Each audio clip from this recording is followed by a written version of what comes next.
I don't know about this PTSD claim. He served in the Marines for 4 years, specialized as a small arms technician, a repairman, one tour in Iraq. His father said he spent most of the time guarding prisoners, whatever that is. He was then on a humanitarian mission to Haiti after the earthquake. The reports I've read said he didn't even leave the ship. But Judy, he claimed that it was the trip to Haiti that really set off his PTSD, which sounds like nonsense to me.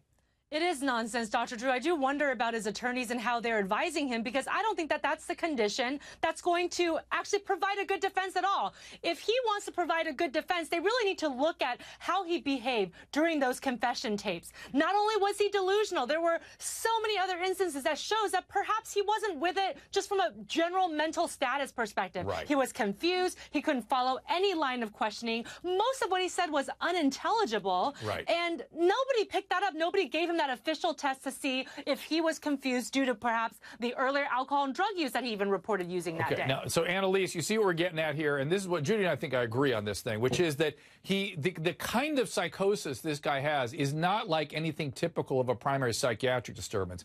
The degree of disorganization actually suggests something we call an encephalopathy. It's like a delirium. He doesn't know where he is. Nobody says, what's the date, who's the president, where are you right now? They should have. I don't see any evidence that they did that. But, Annalise, are they protecting that information? Because that would suggest drug use, and that would put him at higher risk of culpability here. Of course, the defense right now is trying to avoid the drug issue, right? They want to try and put aside the alcohol abuse, the drug abuse, and instead... Why the PTSD then? The PTSD has nothing to do with this. Oh, no, it's so good, though, Dr. Drew, because PTSD reminds the jury this is a man that served his country. What the defense is trying to do is humanize this guy, because Texans produce a lot of military, a lot of people that serve in the military, and it resonates with the jury when you see this is a guy that has served his time. And Dr. Drew, he came back, and he has the wounds of war, and that's what's going on right now. And what the defense is trying to do is just remind the jury of that. Okay, Jesse, I think it's brilliant. It may be brilliant, but Jesse, personally, I'm disgusted by it, because it really minimizes those people that really have PTSD. This guy has a psychotic condition. The manifestation of the psychosis suggests a drug-induced psychosis. These are all legal maneuverings that, to me, are offensive to somebody else in the military who actually is suffering from PTSD.